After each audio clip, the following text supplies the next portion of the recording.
So welcome to the Praxis Behind the Obscure podcast. And today I have a very special guest. I have Phil Hine, who a lot of people find out, going through the Chaos Magic route. He's one of the first authors you come across, looking into that, but he's sort of taken a different direction.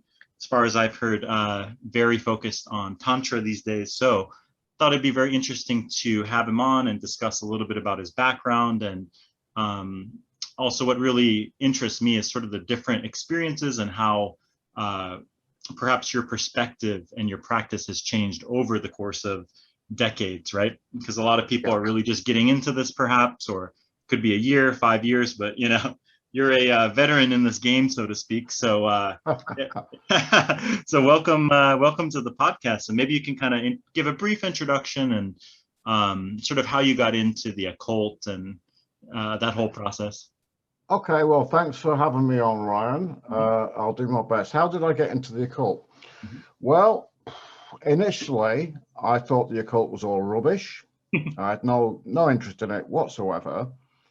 But when I was about 16, I started reading Jung.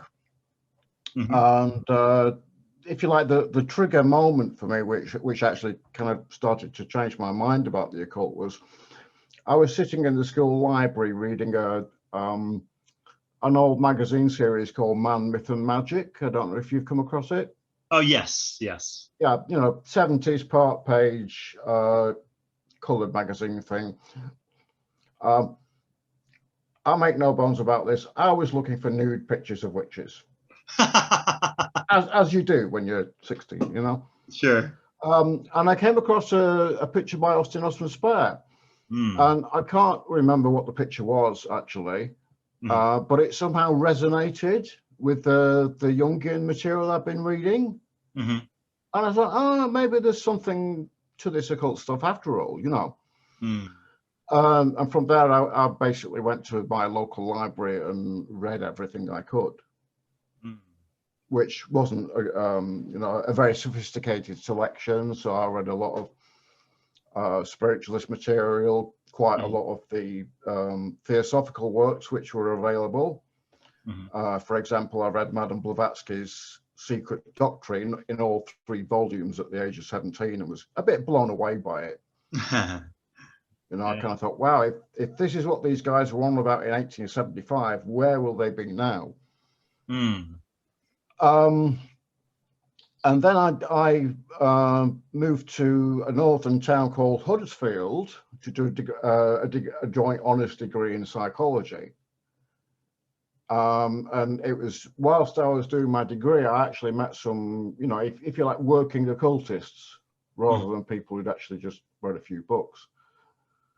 Some of those people were members of a Kabbalistic magical order called the Order of the Cubic Stone. I don't think it's around anymore, but this was 1978, and one of the things that order did was they ran, if you like, introductory courses for probationers, and the idea was that you wrote off, they sent you lessons, and they kind of like monitored you and mentored you through the lesson plan, and if they liked how you'd got on through the lessons, and they invited you to join the order. So I did this probationer course, which was like, basic sort of like Kabbalistic magic, drawing trees of life, doing things like the lesser banishing ritual, the pentagram, middle pillar, that kind of stuff. But at the same time, I was hanging around this place in Leeds called the Sorcerer's Apprentice, which was where I first discovered the early works of Peter Carroll and Ray Sherwin.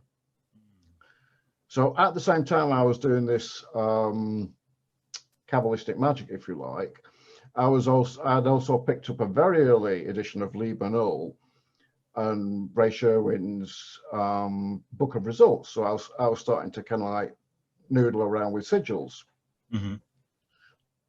The people, the guy mentoring me from the Order of the Cubic Stone really didn't like that. He said, doing sigil magic was dangerous, and I was kind of like, yeah. whatever, dude, you know. Right. He also didn't like me spelling magic with the K because the Order of the Cubic Stone were not really into Crowley. So I could see even at that stage I wasn't probably not going to get invited into the order proper. And the third of my developing interest was the Cthulhu Mythos, because I was really into H.P. Lovecraft. So I started to do some kind of very early exploratory, if you like, rituals, mostly self-designed, to invoke Cthulhu and things like that. So, you know, and this was pretty much on my own, which was a good and a bad thing. There was nobody to go, oh, you can't do that sort of thing. You know, I had virtually nobody to talk to. So I just went ahead and started experimenting. And then when I moved back to my hometown after completing the degree, I hooked up with some witches and became, you know, did the whole year and a day thing. Then they initiated me into their coven, and then promptly turned around and said, oh, we've made a mistake. You're not suitable for magic. And they basically kicked me out, you know. Seems like that's kind of a trend, right? Like you get involved in a group and then it's well, hey, you shouldn't be doing that. Maybe you don't belong here. It was fairly shocking. I mean, I was only 21 and I was kind of like obsessed with magic. So hearing that I wasn't suitable was a bit of a shock. And I coped with it by signing up to go and work on a kibbutz for 8 months. Which I did, and I continued doing bits of Kabbalistic magic whilst I was in Israel. I think I did Pete Carroll's Liber MMM, you know, the training course for the IoT, whilst I was in Israel. So I was kind of continually noodling about and experimenting, if you like, with various things. And then when I came back from Israel in 1982, I just thought, I'm going to give magic a rest, you know, just going to meditate, if that, just kick back, take it easy. And whilst I was in that kind of like meditative space, I started to have recurring dreams about meeting Kali, which was interesting because I knew something about the goddess Kali, but I had no real interest in, if you like, in Indian religion. You know, I'd read Kenneth Grant books, so I was probably kind of like vaguely familiar with the goddess, but she started turning up in my dreams, and I had this, you know, repeating dream time and time again of kind of like meeting in a cremation ground, which was interesting. And that's kind of where the roots of my interest in Tantra came from. Very interesting. So from there, you sort of decided you took that as a sign to kind of start studying Tantra and looking more into that and moving a little bit away from the magic stuff. Well, not really, because the problem was in 1982, there wasn't actually a great deal of information available about Tantra. I mean, there was a lot of that kind of sexual secrets type stuff, which I didn't think was actually that interesting. Because another factor was I was trying to come to terms with my sexual orientation, and a lot of that stuff was quite, if not blatantly homophobic, then at least, you know, kind of like based on old kind of fashion stereotypes. So I wasn't really attracted to all that kind of like sex tantra stuff that was becoming so popular then. I wanted to do rituals, and it actually took me about 5 years, I think, before I met anybody else who was excuse me, before I met anybody else who was actually a practitioner of some form of Tantra, albeit a kind of westernized Tantra. And that was when I moved to Leeds. So I'd spent a few years, I did some training in Nottingham as a psychiatric nurse. Whilst I was in Nottingham, I hooked up with this group who were kind of like mixing magical techniques with drama, and I did some work with them. That was very interesting. Gave me a very strong interest in looking at theatrical techniques and drama techniques for bringing into magical ritual. I then moved to York to pursue a second degree, this time in occupational therapy. Kind of hooked back up with some of the Wiccans I'd met in the late 70s and early 80s, and got more involved in various witch covens, and started doing more sort of, if you like, more Discordian magic, if you like. It was kind of like Wicca with kind of twinges of chaos and discordia. So if we fast forward to, I think, about 1986, I moved to Leeds, which was a kind of Chaos Magic central in those days. Got involved with the local chaos scene. So already by that time, I've got an interest in Chaos Magic, Cthulhu stuff, if you like, and Tantra. So they're all in place by 1986. And I kind of like bounced between wherever my interest took me at the time. I got my fingers into a lot of different pies. I also started editing a Pagan magazine with an old friend of mine, Rodney Orpheus, and I'll talk more about that later because we're doing a book, which is basically an anthology of the best of that magazine. Oh, great. That sounds interesting. He, I believe he has some books. Is he the author of the, I think it's called The Magic of Aleister Crowley, or I forgot exactly. But I think he has. I think so. You'd have to look it up. I'm not kind of very strong on Crowley myself. I mean, obviously I've read a lot of Crowley, but yeah, and I think he did a book called Abrahadabra.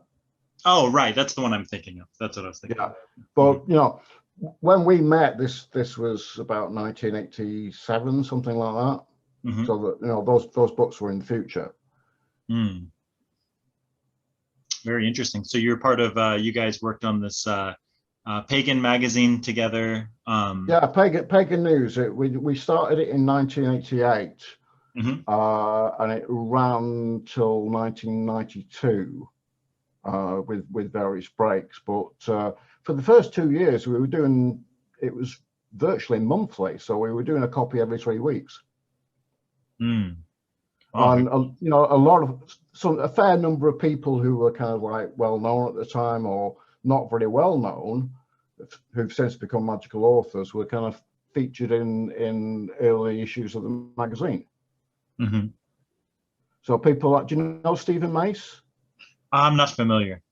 Okay, very interesting magical author. He's written a number of books now, but he started off with us doing a series of what we call Letter from America. So he was kind of reporting on the magical scene in America for us.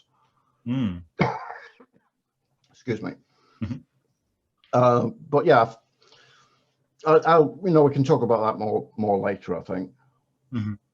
But again, I just want to stress that I was kind of like zooming around, doing whatever took my fancy, going in if you like, in several magical directions at once. Right, sure. Sounds like you went through a lot of different groups and different areas of study. And I'm kind of curious, since you're going through the Tantra stuff, you're going through Chaos Magic. Did you see these things as being complementary, or did you see them as like totally different reality tunnels, or were you like battling between I lean more towards this one and maybe I'm wasting my time studying this? Well, let me think about that. I think I saw them as if you like distinct areas of practice, but I think to a large extent I was involved in a Mukos at the time. I don't know if you're familiar with that particular group. It was if you like, an East-West Tantric order. Okay.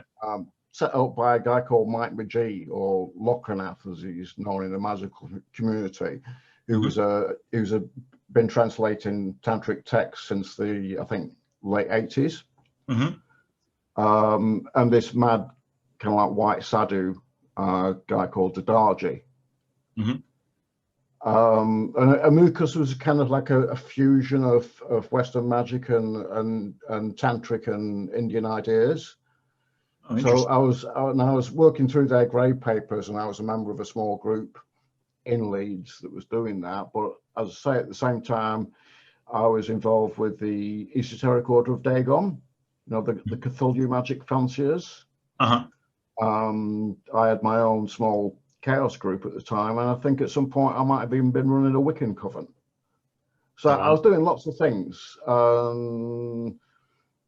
I think my early involvement with Wicca brought out a really strong devotion for goddesses.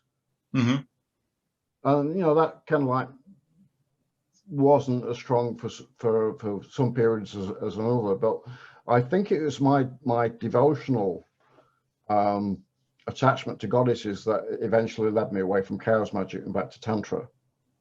Because I think what happened was that rather than suddenly deciding that I wanted to focus on Tantra, I think it was a shift in perspective, because I came to think, well, I've been doing these rituals and these exercises, but they're largely based on Western understandings of, say, what ritual is. Mm-hmm. And I hadn't really dived into the underlying philosophy behind these rituals, if you like, which I increasingly, as I got through the 90s, I began to see as a limitation. So by the time I'd finished, let me think, I wrote various versions of Condensed Chaos, but I think by the time Falcon published the kind of like the first paperback edition in 1995, I was starting to think I want to concentrate on Tantra. I want to, if you like, do a deep dive into the underlying philosophy, and rather than seeing it as a kind of like from a Western ritual perspective, I want to understand what, if you like, what tantrics thought about the underlying, if you like, theology behind their ritual work. Mm-hmm. What powered it, what are their assumptions. And I began to see that the approach I wanted to take was that it was entirely different to Western ideas about magic. So I started to concentrate on the differences rather than the similarities. Okay, very interesting. And I started to read more of the, if you like, the theory underpinning these rituals and techniques, and really that that quest, if you like, opened me up to a whole new world. Oh, very interesting. And so it was around that time that you sort of started more focusing on Tantra and studying it. And Tantra itself, I mean, you have Tibetan Tantra, you have, Hindu, different traditions of Tantra, like the Shiva tradition. I mean, I'm sure you're jumping in there. There's like a bunch of different. Tantra is a pretty vast subject, right? It's a huge subject. Yeah, it's a huge subject. And, right. I decided to concentrate on the Shiva traditions, mm-hmm. Largely because I had several friends who were very, if you like, adept in translating the primary texts, which is something you have to get to grips with.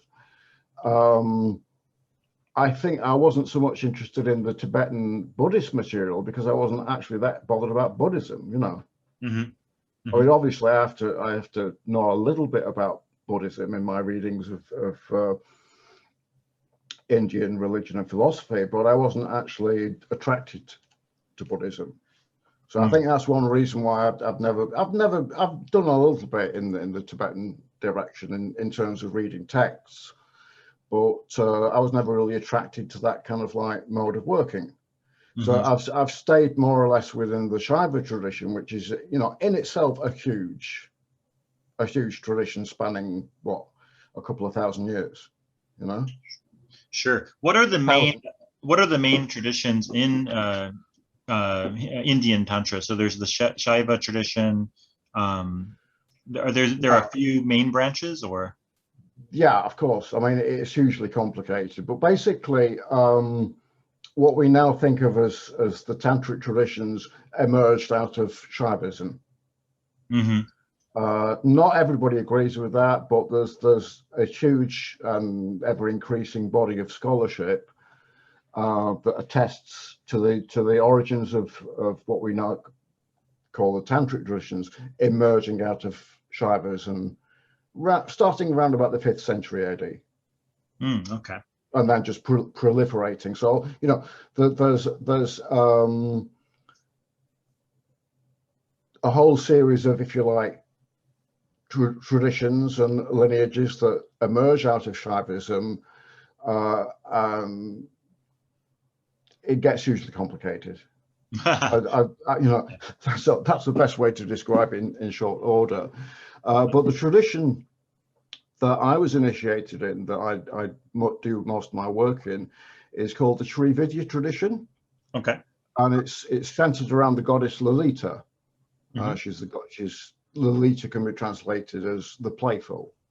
Interesting. And she's like, if you like, the central deity in the tradition. She's more important than Shiva, for example.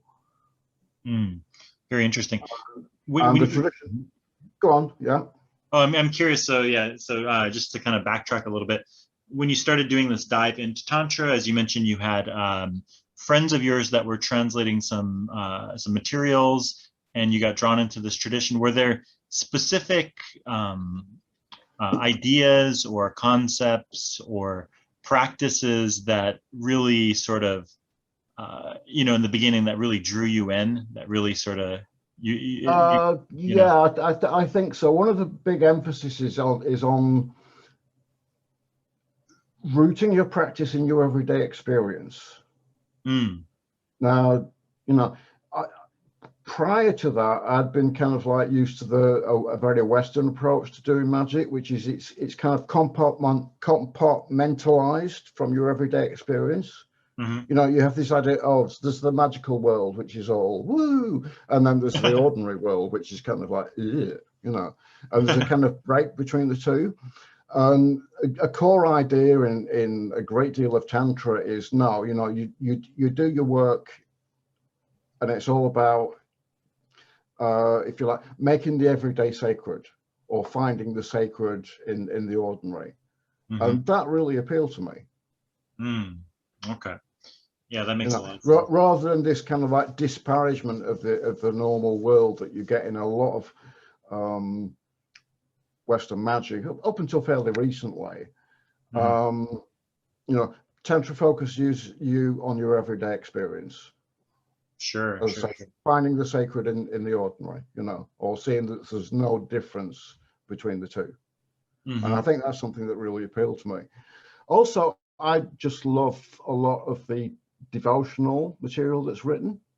You know, I think I'm quite a devotion, despite my, you know, stuff on Chaos Magic. I think I'm quite a religious and devotional person, and I increasingly found myself being drawn to that vast body of devotional writing. Oh, very interesting. Tantra itself, ultimately, as you're talking about goddesses and devotion, are there different schools? Are there, what I basically want to ask you is that there's like non-dual Tantra, and is there other schools where they view, you know, they're different, we say the ontological views are different? Tantra and there's dualist Tantra. A lot of the early schools are kind of like very dualist in their philosophy. The non-dual schools start to come in around about the 10th century. You know, there's a great deal of focus on those schools because, of course, they're deeply philosophical. A lot of the earlier material isn't. It's very much oriented towards, you know, doing dubious rituals in cremation grounds with ghosts and goblins and yoginis, you know. It's very mortuary focused, if you like. But the later non-dual schools, although they did a certain amount of that, they kind of like moved away from it.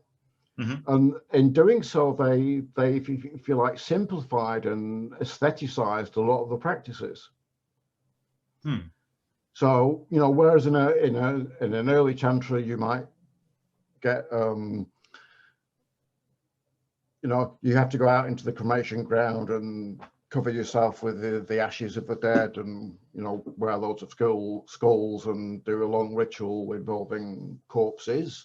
In the later Tantras, you get this idea that, well, why not just meditate on the open sky or on music, or on the feeling that arises in you when you see a friend that you haven't seen for years.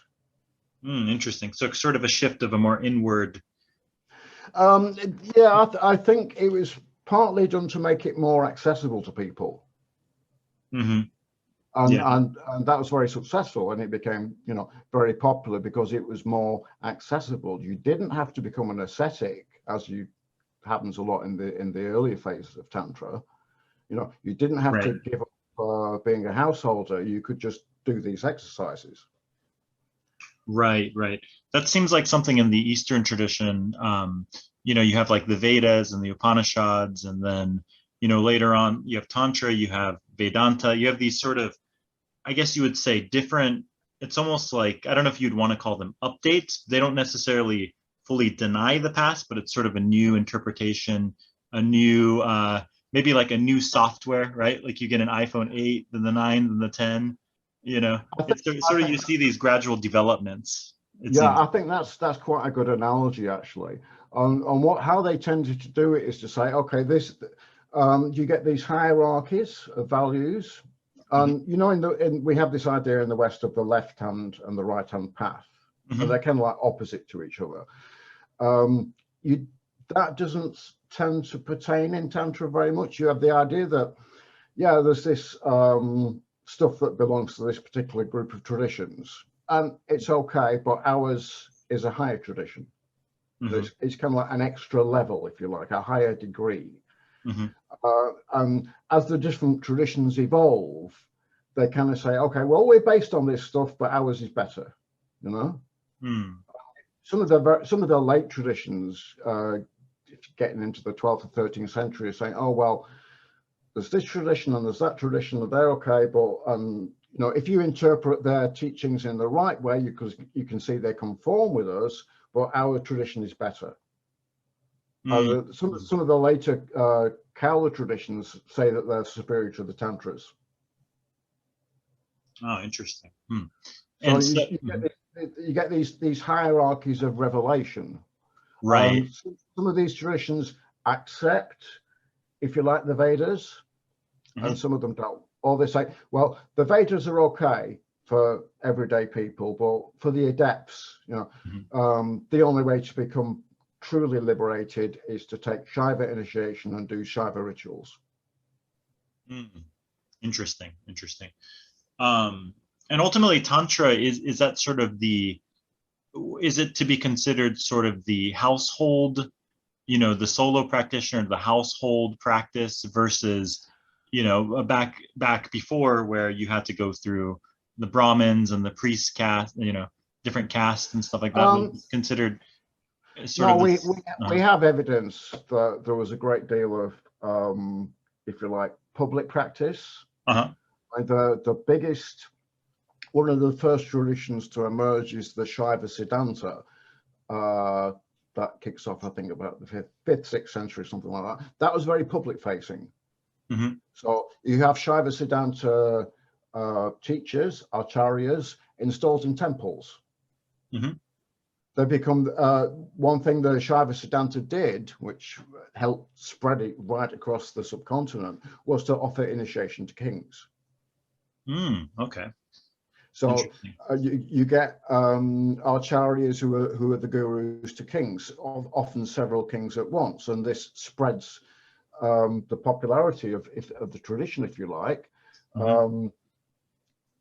In the Tantras, you find instructions about how to build temples, how to build cities. So there's clearly a public face to the religion, and then it's in these more, if you like, in the more esoteric traditions, there's more of an emphasis on smaller groups. Very groups of devotees meeting to do their rites, either in cremation grounds or in somebody's house. So it's never really a kind of like a solo thing. Okay. I mean, obviously there are solo practitioners, but we have a great deal of evidence that the if you like, public groups and some esoteric groups. Okay. So yeah, go on. Yeah, very interesting.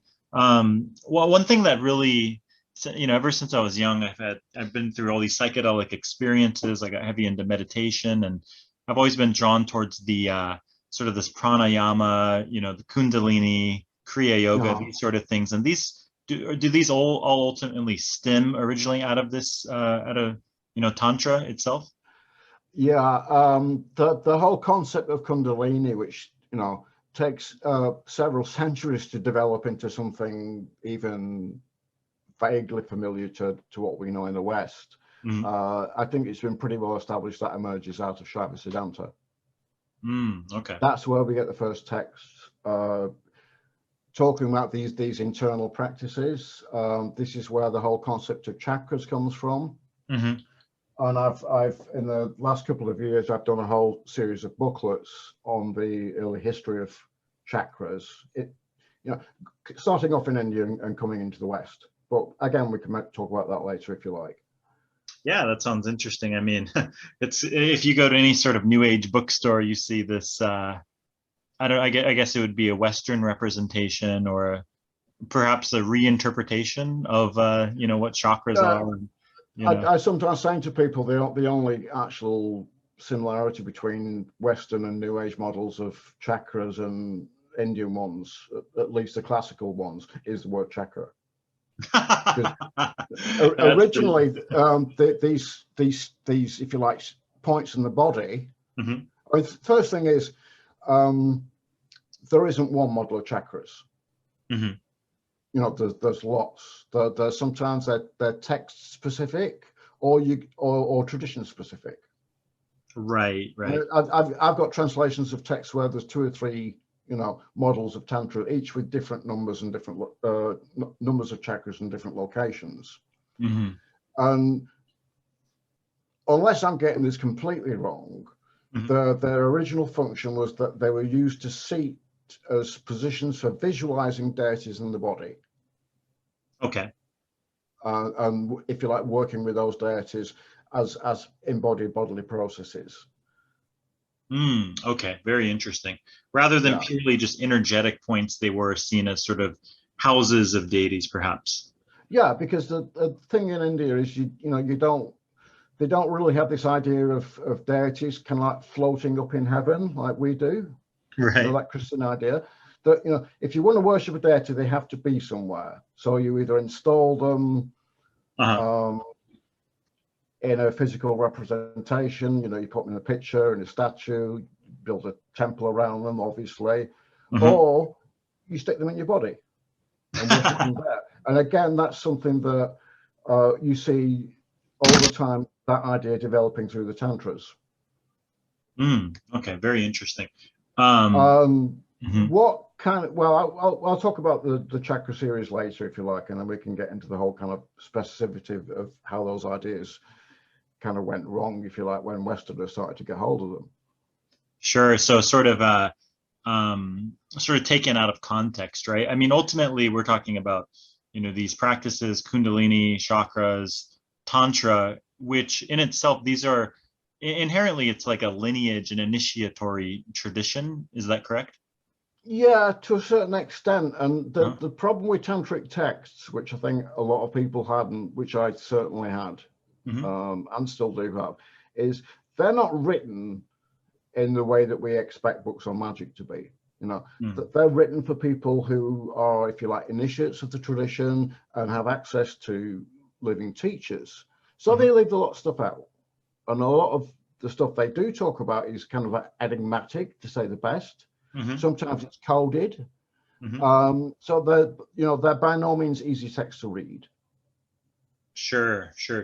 Are they also written? I think baffles a lot of people. I mean, you read Sure. What are they on about? Yeah, a lot of different cultural contexts that are important to understand and worldviews. But are they also perhaps even written with like blinds or sort of Yeah, I would imagine. You particularly find this with mantras, because mantras are deities basically in the tantric traditions. So if you know a mantra, you're literally speaking the deity into, if you like, into your bodied space. And the mantras are secret, so they tend to be encoded in a variety of ways. Interesting. Is there a big distinction between that and the Western invocation process or practice? Let's say it's rooted in a different philosophical idea about deities. Okay.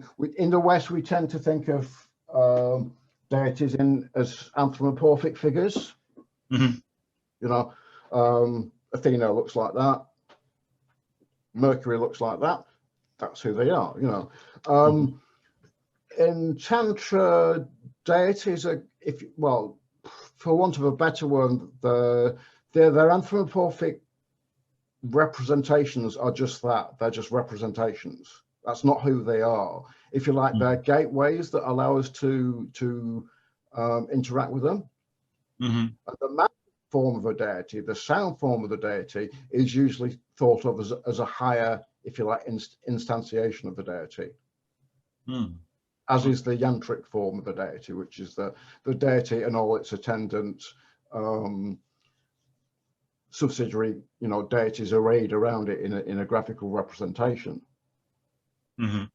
Oh, very interesting. So you get these texts where you say, well, you can worship the goddess in a feminine form, in a masculine form, or in a universal form, which is not gendered at all.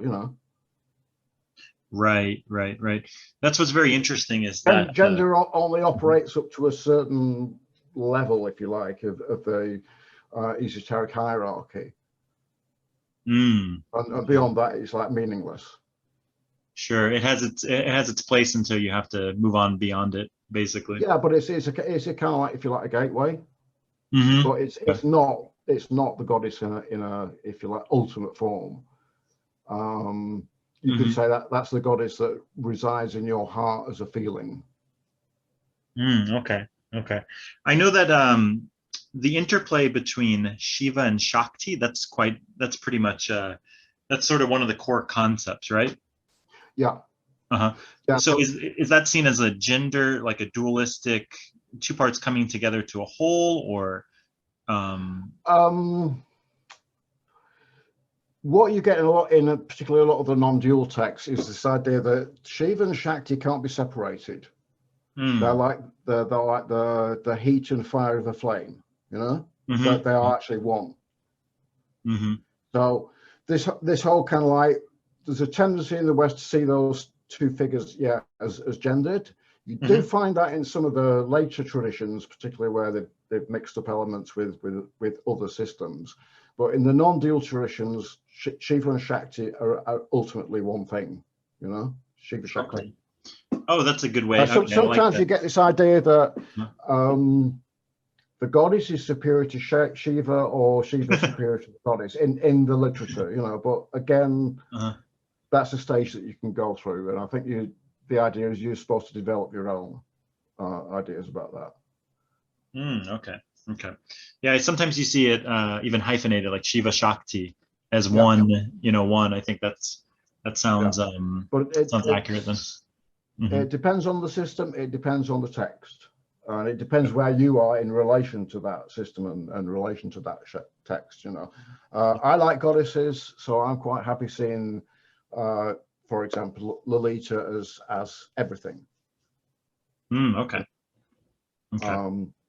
She's if you like, the entirety of my experience, and the whole point, as I see it, of my practice is to dissolve that distinction between me and her, or between me and everything else in my experience, if that makes sense. Oh yeah, makes total sense. You mentioned earlier that when you're meditating, you had visions or experiences with Kali, right? Yeah. Okay. Maybe you can share a little bit about that. So what is Kali's role? We're talking about Shiva and Shakti. What is Kali's role in Tantra, and is there a different line or lineage? Is that a different strand of Tantra? Or there's a whole class of texts which are called Kali texts, and they see and there's entire traditions where Kali is the supreme goddess. A lot of them we don't have all of their text. Well, we only have a few of their texts translated. they're very interesting. But the Tantric Kali is not kind of like the if you like, the popular Kali that you get in a lot of if you like, in contemporary Hindu worship. She's seen as a transcendental goddess. You know, she's the ultimate goddess of those systems. Okay. I'm actually reading through a book that you wrote one of the reviews on, the little blurbs on, the Kali Kola, Manual of Tantric Magic by Jan Fries. It's a very good so far. Very long text, but really enjoying that one so far. And it does go a little bit through sort of the history. I'm still in the beginning of the book, so it's still covering a lot of the preliminary history and things along those lines. But it's a good book for its time, I think. I think the ironic thing is he doesn't actually have a lot to say about the Kali Kula as a tradition. But I think at the time he was writing it, very little was known. But again, the problem is a lot of tantric texts have not been translated. You know, there's a friend of mine, Dr. Mark Zygowski. He spent 20 years translating a text of the Kubjika tradition, which is a very important goddess tradition from the 11th century. And he put that book out, and it was like 14 huge volumes, and he spent 20 years translating it, you know.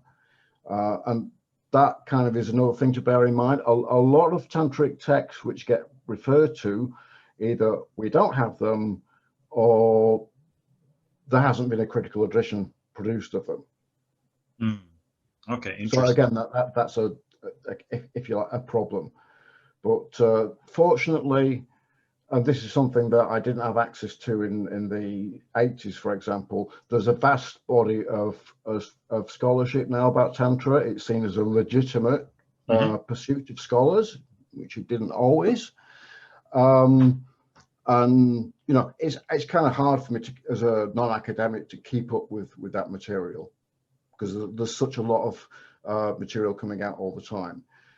Okay, so to go back, we were talking about there. You know, you're mentioning that there's a lack of translations for a lot of these texts. Yeah, and it kind of helps if you can read Sanskrit, which I can't.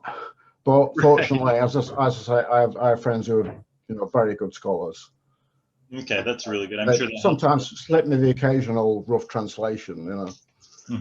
So if one is to dive deep into Tantra, then pretty much learning some Sanskrit would be advisable, perhaps. If you, I mean, I don't think it's necessary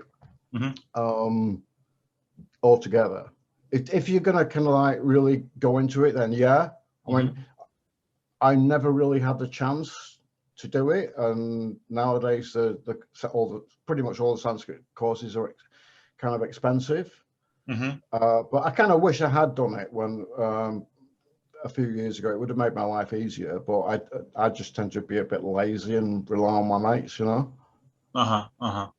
Sure. Well, if you have people that are you know, linguists or scholars or experts in Sanskrit, they're scholars, you know. Right. They spent perhaps their life studying the subject. I mean, it is nice to you know, enjoy the benefits of that, because there's some people who are better at you know, the linguistical side of things, and that can be very big beneficial for us, you know, practitioners. But you know, if somebody is out there contemplating getting seriously interested in Tantra, then I would actually recommend it. Okay. You know, if you can find an online course in Sanskrit, it is going to pay you back. Okay. Do you think a Westerner can really get immersed in Tantra, the practices overall, without, you know, going through a lineage or a guru or going to India or anything along those lines? Can one? Yes, I think so. I mean, I'm kind of very careful about this. Okay. I call my practice a hybridized practice. Okay. You know, because I am a Westerner, you know, that is my background. I'm always going to be however much I try and get my head around, if you like, tantric philosophy or theology. I'm still coming at it from a Western perspective. So I'm very conscious that I'm not, if you like, doing a pure practice. My practice is hybridized. You know, that's how I kind of see it. I think it is possible. I think it does take time. Okay. Okay. You know? I've been doing it now for, well, let's say since about I had my Mukos initiation in 1987. So if you take that as my starting point, I've been doing things since 1987. Okay. And I still think of myself as a beginner. Okay. You know, Yeah. a lot of the practical work I do is very light. It's very gentle. I don't do huge long rituals, for example, or very occasionally. But yeah, I think it is possible, but you have to be prepared to, if you like, drop some preconceptions and do a lot of reading. And the other problem is it's hard to find a teacher. Sure. I had a 5-year gap between my Kali vision and actually finding somebody who had experience in a tantric lineage and was prepared to take me on as a student, on a one-to-one basis. That's, I think, a feature of our modern, Zoom age, is there are now people who understand this material very well. They're scholar practitioners, people like Christopher Tompkins or Christopher Wallace, and they do online courses in, if you like, introductions to tantric practice, which are very good. I've done a few of them. But again, I feel immensely privileged in that I did find somebody who was willing to, who'd actually done the kind of practices that I was, if you like, taught to do, who was willing to do that on a one-to-one basis. And I think that's very, very hard. Even in India nowadays, most of the kind of like popular teachers take on dozens of students at once. It's very, very difficult to find somebody who will sit down with you, in your own town, and you can have that very intense one-to-one relationship with. So I was very lucky. Okay, it sounds like you hit the jackpot in that regard, right? Having an actual person to sit down with. But but I think it is possible, but it can take a long time. I mean, my teacher said to me, it'll be 10 years before you start to really understand what you're doing. And he was pretty much right, That's a I mean, it's sort of, so that's the kind of commitment we're talking about. Are you really into this or not? Because 10 years later you're going to start to get it. Yeah, that'll sort of screen out the dabblers, I suppose, huh? Well, whatever. I mean, I used to get people say to me, "Oh, well, I'm interested," blah blah blah, and I say, "Okay, well, try this and try that," and they'd go, "Oh, it doesn't really work for me," and I go, "Yeah, why? Whatever, we're not under an obligation to make things easy for people. It is, even with the wealth of scholarly texts that are around nowadays. I mean, even those in themselves are hard to read. It takes you time to. I don't know how much academic literature you're familiar with, but often it's quite hard to read, and that's even without the added problem of trying to make sense of something that was written 6 centuries ago in Kerala, and it's been translated into English or French. Sure.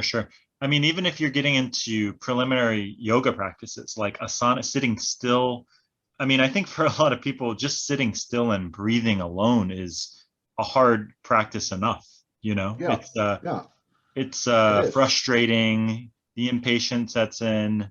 Your thoughts are racing. I mean, that alone can be a long process. And speaking of yoga, is Tantra a part of yoga, or is yoga Tantra? Because you're talking a lot about these different practices and about sort of the devotion to goddess, like a bhakti yoga sort of thing. That's a really interesting question, because I mean, this yoga is a big part of Tantra, but it's not quite the same as, if you like, the Yoga Sutra yoga.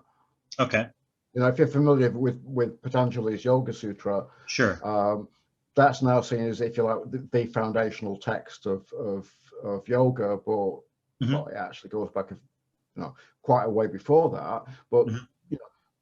Patanjali's Yoga Sutra is a good benchmark. But the Tantrics developed their own forms of yoga, which were, if you like, not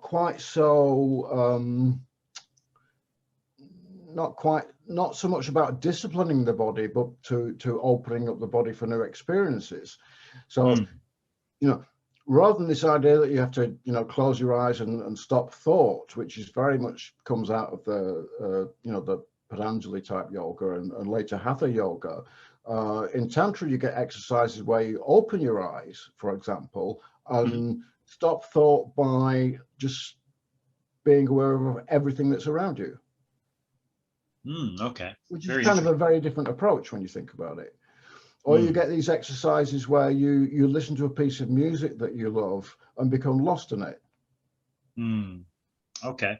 So it sounds a lot more. As I said earlier, you meet somebody on the street that you haven't seen for, say, a few years, and the joy that rises in your heart is what you meditate on. Okay. Interesting. Yeah, it sounds it's a very different kind of like emphasis, to a lot Sure. of the yoga that gets taught in the West, but it certainly is a very important component. Interesting. Okay. And again, the tantric yoga techniques, go along with the meditations on, if you like, the meditations and the invocations of the deities of the chakras. Okay. Yeah, very interesting. That's a totally different perspective than, like you said, the Yoga Sutras of Patanjali and later approaches. Yeah, but by the same token, there's a lot of stuff in the Yoga Sutra that doesn't get as much attention. Like the siddhis, the supernatural powers. Sure. About a third of the Yoga Sutra is about the acquisition of siddhi. But again, it's got edged out of if you like, the yoga discourse. Yeah, very Which interesting. is a whole topic in itself, I guess. Right. If you go on my blog, you'll see I did a lecture a couple of years ago that I've extracted some sections about the whole relationship between yoga and deception, which is all about how yoga siddhis were viewed in the 19th century by Orientalists and Theosophists and later by Crowley. Okay, you have to check that blog out then. Sounds interesting. Yeah, because that's http://enfolding.org, which is my blog, which is mostly me and occasionally other people. Okay, great. There's a great most of my recent work over the past 10 years is on the blog, basically. Good. Yeah, check as well out as some parts that have crept into the new book, which again we can talk about in a while. Oh, definitely. Yeah, definitely a good site, which I'll include in the notes, enfolding.org. Okay, I'm curious, what are your current practices are there practices that you do regularly, or do you is it sort of a go with the flow, day to day, that it just changes day by day, or is there a regular staple of practice that you do? At the moment, with, of course, the whole Corona lockdown, what I try and do every day is go for a walk. Okay, just that. I'm quite fortunate in that where I live in London, there's quite a few green spaces. So I'll go for a walk and I'll sit down and I'll meditate on the goddess Lolita, and just try and feel her present. Whether it's in the wind I can feel on my skin, or the smell of grass, wet grass, or in the sounds that are around me. And that's just a very simple practice that I try and do on a daily basis. Okay, that's, I like that. Definitely, I like that. Would that be a practice that you recommend to people who are, perhaps there are a lot of listeners who they hear this podcast, they're looking for a practice to do. Would you recommend that, or are there simple? That's a very simple practice, but the idea behind it is that the goddess resides in your heart, and again, this is an idea that came out in the later Kaula traditions, of which Sri Vidya is one, and is that your senses are deities. and it's through your daily experience through your senses becomes an offering to the goddess. Okay. And that's just a very simple thing you can once you understand the principles behind it, I think that's an excellent daily practice. Okay, And so, sometimes I'll just be like walking along down a forest path, and I just get into this kind of incredible sense of peace and calm, which I think I need at the moment. I think we all need a sense. I think it's not just you. I think the way the world is. Yeah, the whole world. and it's this sense of being enfolded within the goddess, that she's everywhere and in everything, including me, obviously. Okay. And that's just a simple practice I try and do every day. Sometimes it kind of like sparks me into this incredible sense of peace and calm, and sometimes it doesn't, but that's a simple practice. Okay, interesting. And it doesn't have to be Lolita. You can do it with any, deity. You can do it with Western deities if you like. But as I say, the idea is very different. Is you don't have to invoke the deity into your heart. She's there because she is your heart, And I think that's a big difference between, if you like, the Western idea of invocation, where you're starting out as yourself and you draw something into you. From a tantric perspective, they're already there. Okay, so it's a whole different perspective. They are kind of like within you as if you like the source of consciousness. And all the practices are ultimately, the idea is to dissolve that sense of a boundary between you and the ultimate source of consciousness, if you like. Okay. Everything, it all kind of like winds in on itself eventually. Gotcha. You mentioned like longer rituals. Are there in the tantric tradition, in tantra in general, or perhaps the strand of tantra that you are practicing, are there practices of like magic or practical operations, or is that not even No, there's a great deal of tantric material is about magical operations.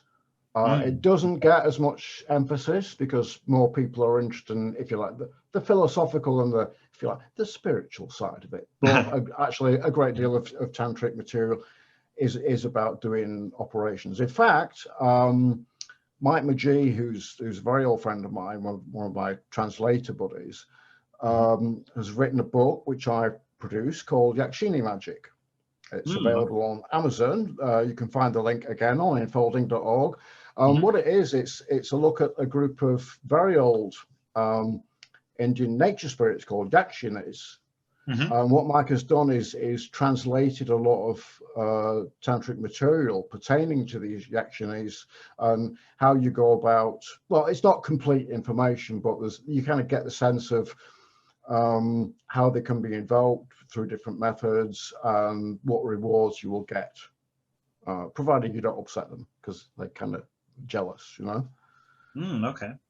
Some of these texts say if you enter into a relationship with the Yakṣiṇī, then you don't have anything to do with women because they're kind of big, as I say, jealous. But there's a lot of tantric magic which is about magic. A lot of it is very much like the stuff you find in early modern grimoires. Okay. Magic to defeat an enemy, magic to attract somebody towards you, magic for divination. But as I say, it hasn't kind of like received as much attention as the more philosophical end of things. But it is there certainly. Right. Okay. One of my favorites is a ritual to catch elephants. And you have to dig in it. That sounds very practical, especially back in the day, I would imagine. Yeah, but also we find historical records of tantric adepts who are kind of like in the court of a king doing rituals to defeat an enemy. And one of the things we know historically is that part of the one of the attractions for a king taking a tantric initiation was invincibility in battle. Mm, very interesting.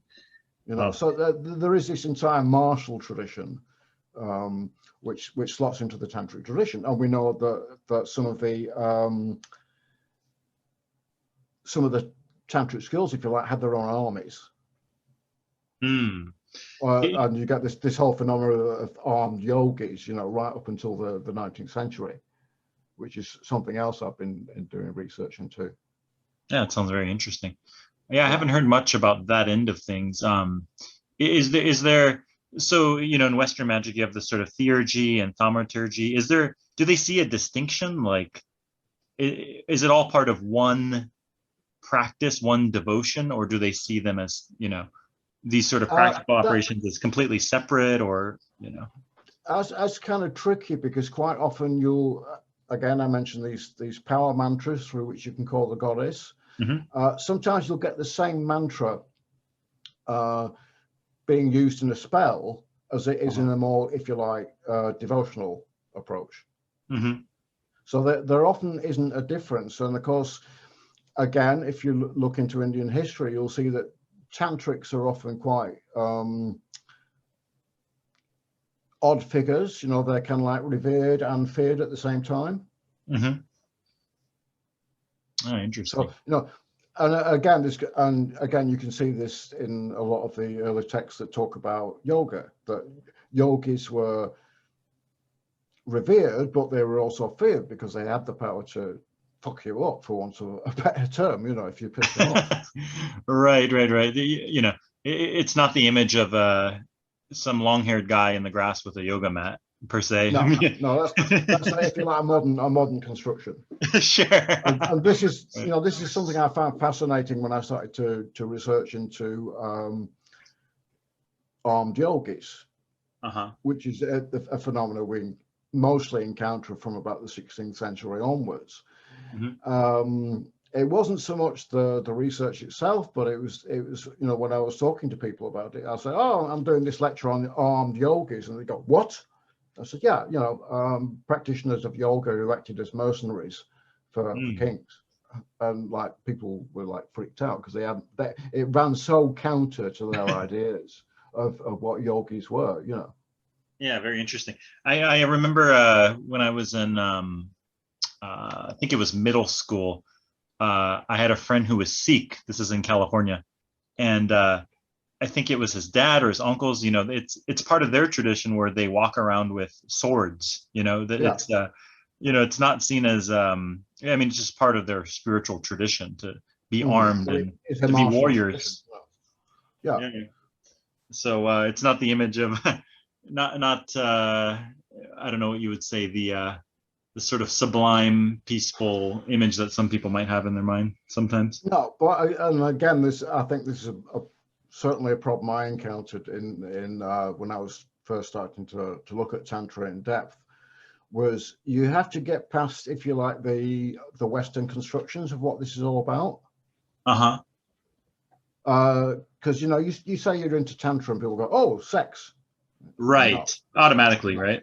Automatically. I remember talking to an American friend many years ago, and he said, "Oh, what are you doing?" I said, "We're in this tantric group." He goes, "Oh, I wish I was in a tantric group." And I said, "We're not fucking each other, that's all about that." And yeah, there are a lot of these preconceptions come out of the colonial period. Mm-hmm. And you have to kind of like, as much as you have to knock them down, I also became fascinated in how they arose.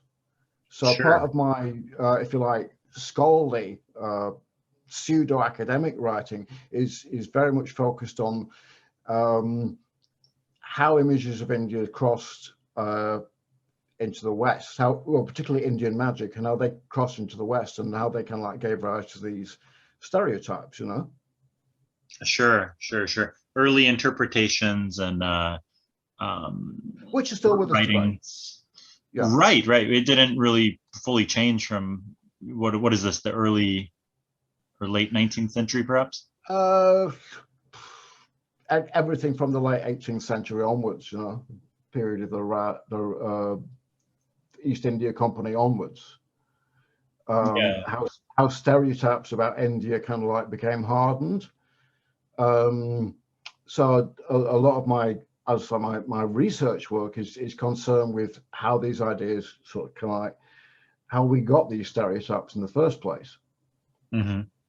Yeah. So that's been a later develop for me as I've become more interested in writing about odd corners of esoteric history, which is something I tended not to do, in the first 20, 30 years, because I was too busy writing about whatever idea passed into my head, regardless of its provenance. Sure. I know this is probably out of left field, but we're talking all about Tantra here.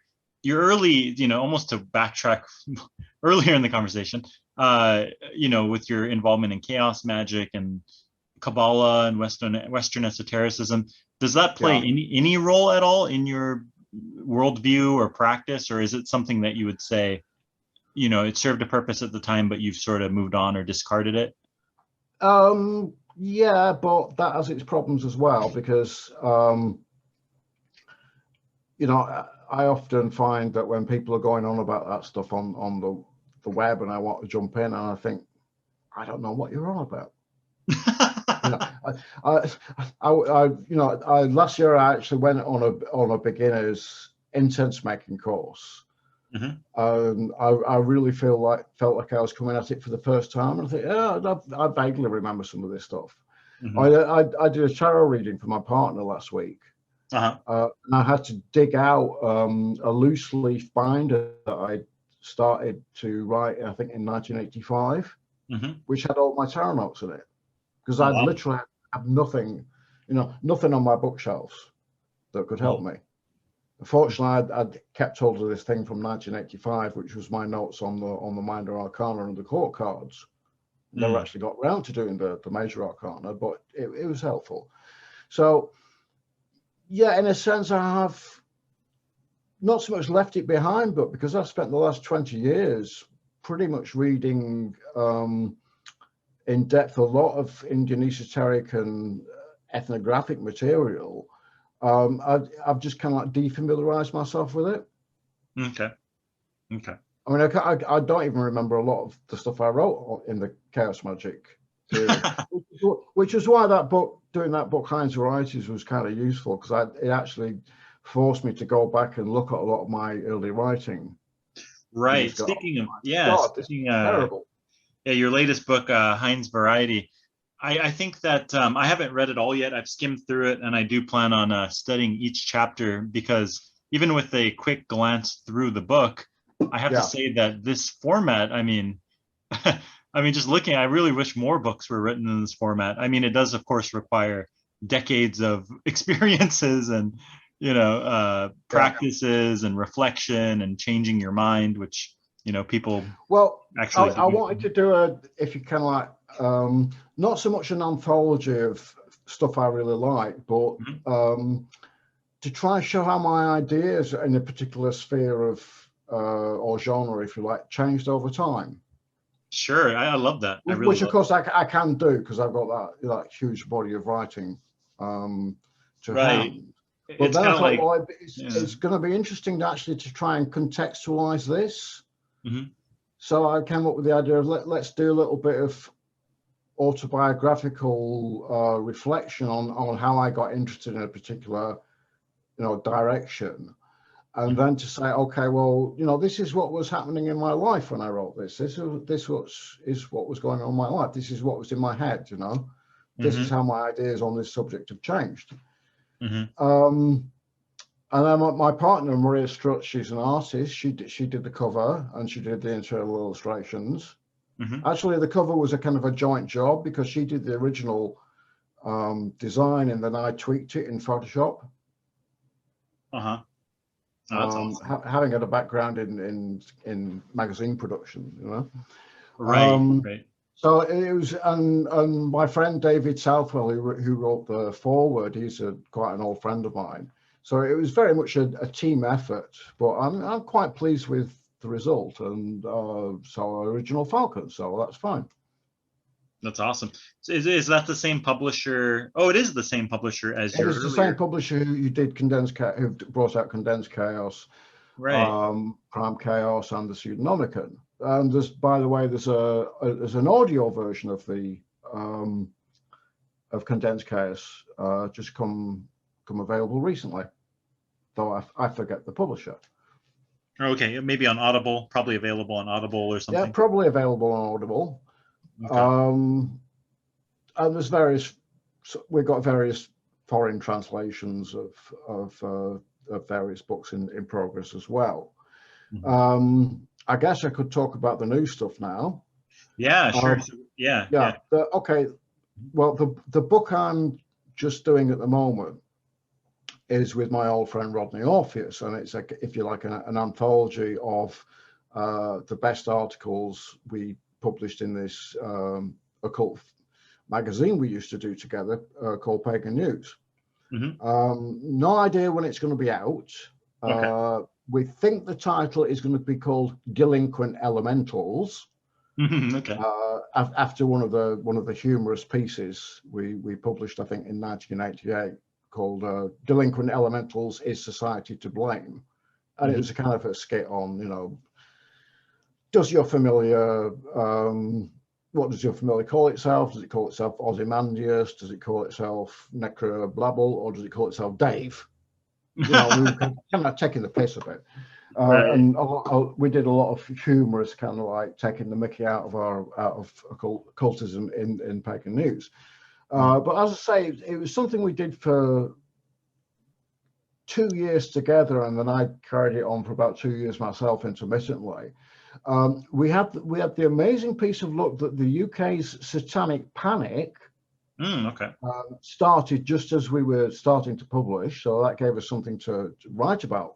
Virtually every issue, we covered the whole Satanic Panic from its inception in 1988 to its demise in about 1992. And that forms a large part of the book. I've done a massive essay on like a review of how that whole situation progressed. But that is a book that's in progress now. So, if you follow me on Twitter, you'll probably find me, when it gets closer to publication, I'll be announcing it on Twitter, Facebook, and on my blog. So there's that. Mm-hmm.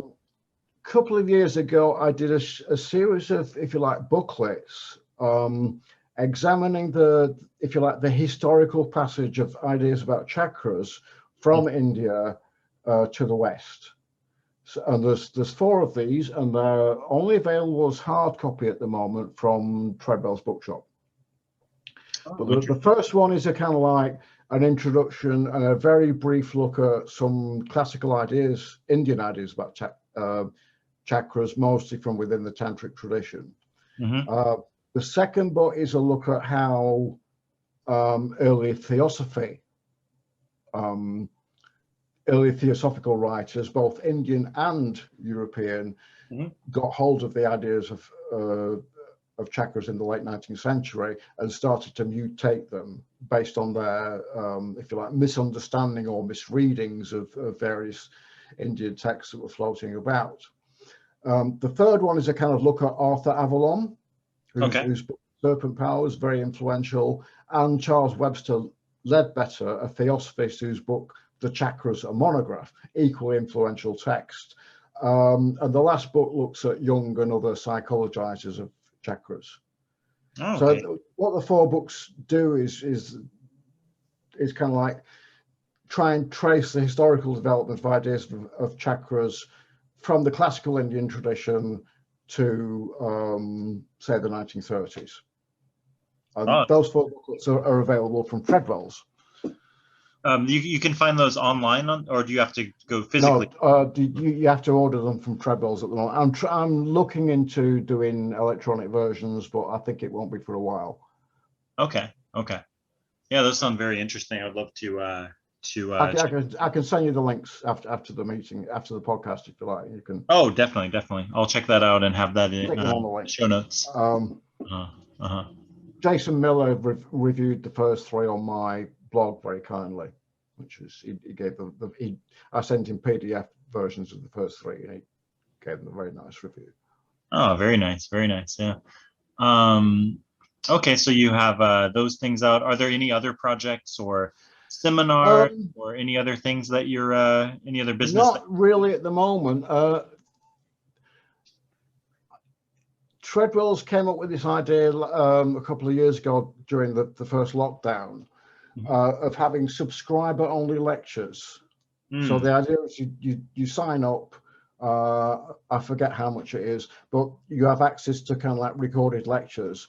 And I did several lectures for them, including 3 quite in-depth lectures looking at the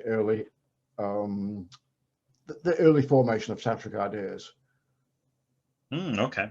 But that behind if you like, behind a paid-for firewall. So anybody who wants to get hold of those is going to have to, sign up for the Treadwell's membership lecture. But they've got a large body of very interesting lectures, so I would recommend that as well. Again, I can send you the link. Oh, definitely. Yeah, I'll include all this in the show notes. I'm sure a lot of people will be interested to, I do hope to be doing more open lectures this year, but I have to get this book that Rodney and I are working on off to the publishers fairly soon. So that's pretty much taken up most of my time so far this year. Okay. But I hope to get back into doing lectures, and maybe even I might, try and dip my finger in the whole Zoom workshop thing, which I so far have not managed to do. Okay. So yeah, follow me on Twitter. I spend very little time on Facebook these days. So if that's the best way to find me is on Twitter, where I tend to put up my new blog posts. I'm doing a series at the moment on Pan and Pan's appearance in various forms of literature. So I've done a huge blog post on Pan in the early writing of H.P. Lovecraft, for example. Okay. So these, I guess, because I sort of backtracked and asked you about your Western practices and interests. Yeah. So you're talking about Pan, and you have a blog series on this. Do the traditions still interest you, I guess, more on an academic or historical level rather than on the practical level then? Well, this idea for this project, which I'd started about 10 years ago, and then dropped.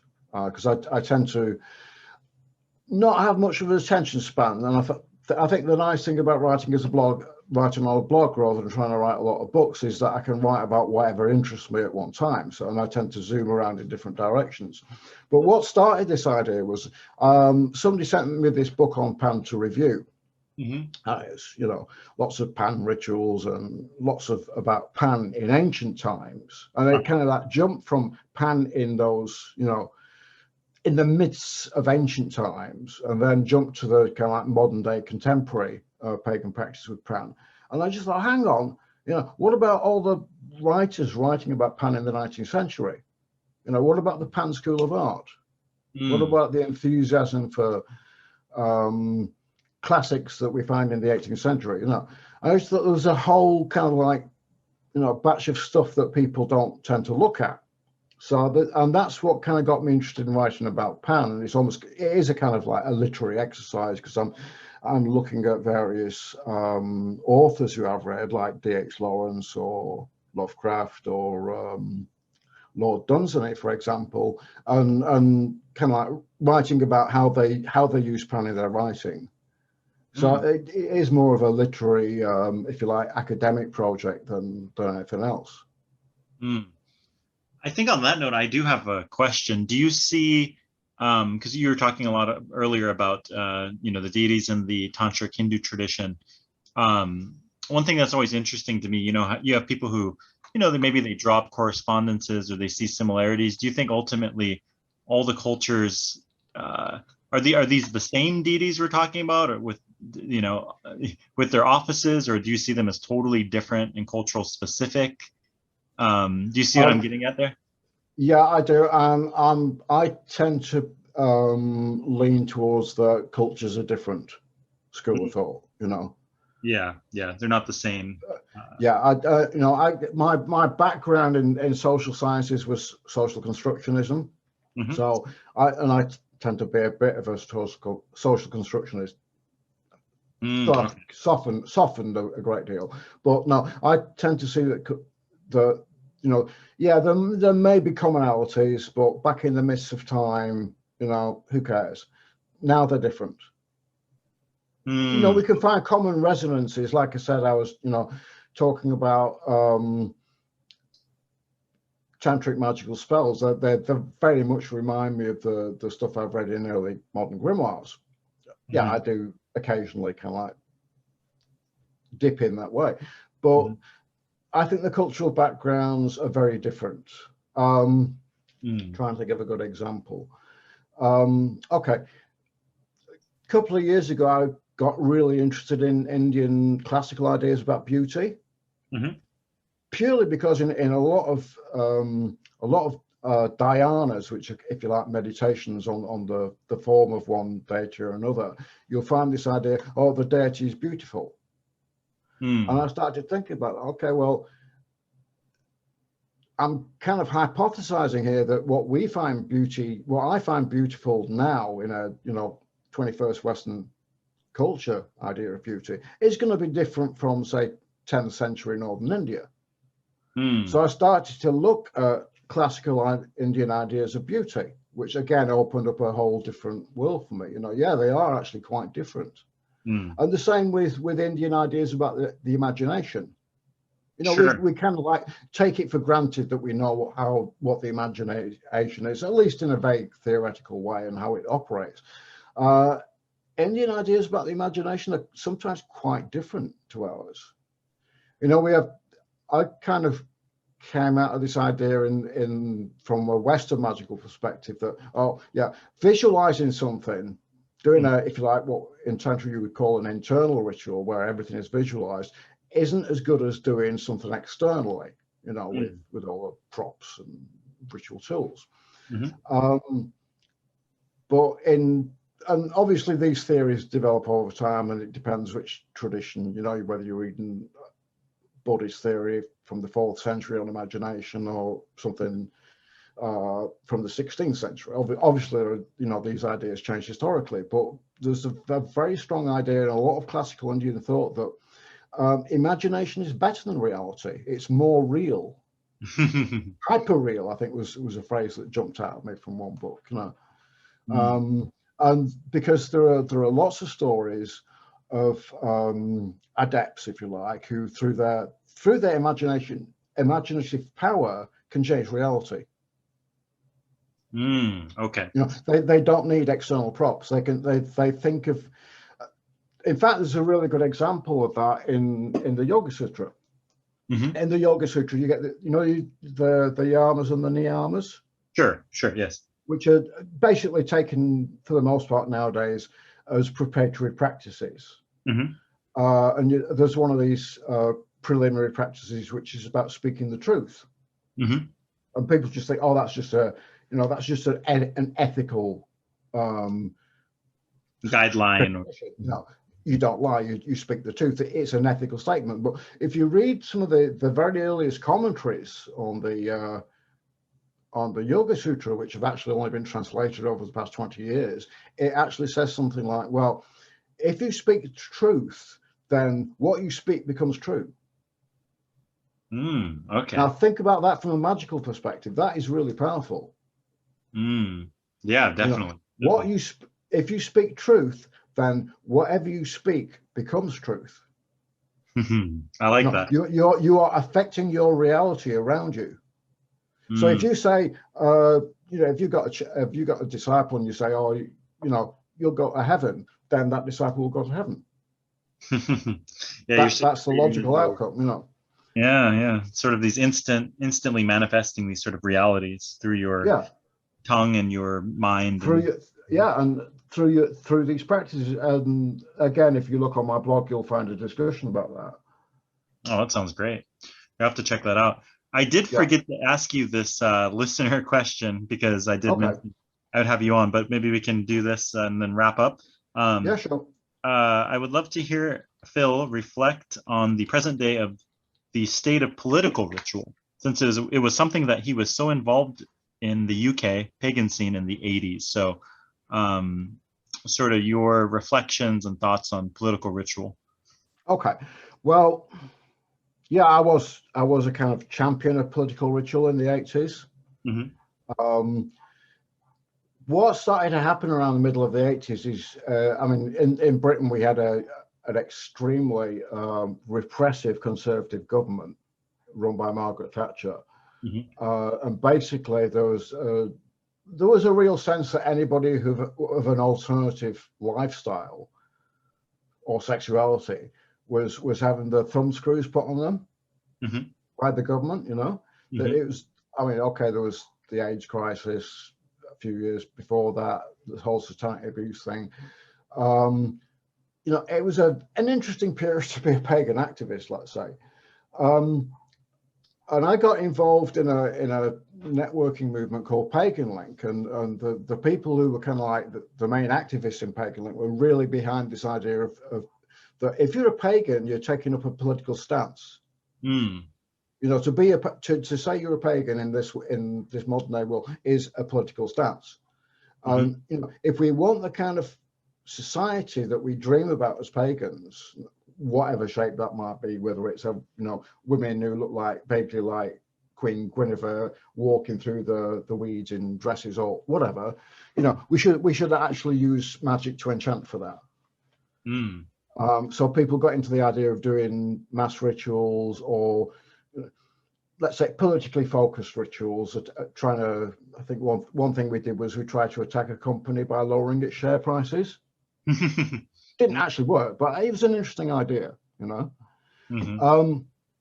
And obviously, you know, nowadays that idea is a lot more prevalent, particularly in the States, where people have been doing rituals to get Trump out of the White House. But, you know, also in the UK, probably all over the world. I would say I haven't kept up with a lot of it, but I'm glad to see that those ideas have, you know, taken shape and been developed. Oh, definitely. I think there's because in the 80s it was a few activist pagans and some, if you kind of like surrealist activists who were going out and doing street rituals and then getting arrested for it. So I'm really glad to see that those ideas are now taking root and people are doing more experiments. Oh, definitely. But I mean, I think there's a lost dimension about this. I mean, I read something not long ago about a bunch of queer activists in the 60s doing pretty much the same thing in America. So that, you know, with a lot of American magical activism, I think it's been going on for a lot longer than a lot of us suspect. And in the 80s in Britain, a lot of it started with Greenham Common, with the protests against the American air bases. And I think that's sometimes an aspect of modern paganism that has tended to drop under people's radar, because what people see is the la la la la stuff, and they don't realize that actually there's a hardcore of people who are going out and trying to make the world better through magical means. So I'm really glad that those ideas are now taking shape and more people are kind of like saying, hey, look, you know, let's have a go at this, regardless of whether it's successful or not.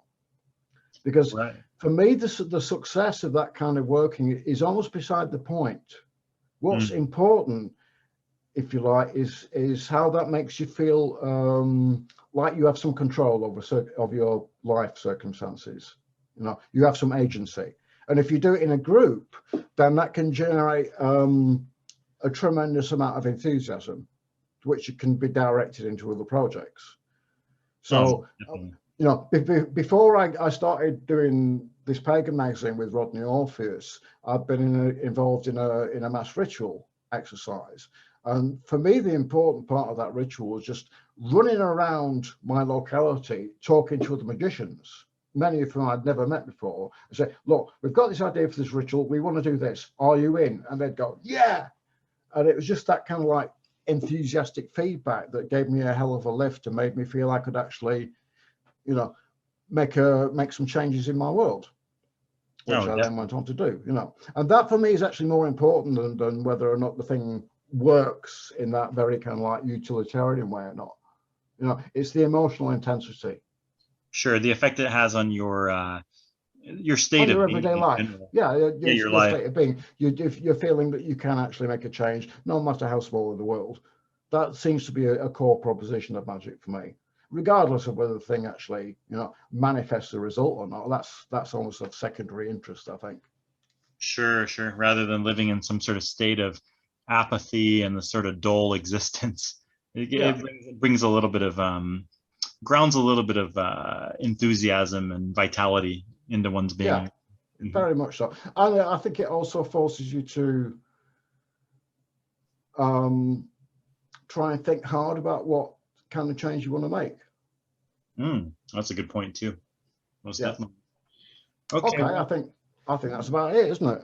Yeah, I think we covered all the bases. Is there any parting notes or anything else you want to mention? Not really. I think that we've covered everything we need to talk about.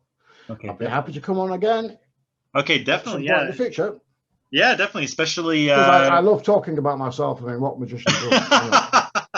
Right. I remember learning in some sort of psychology class.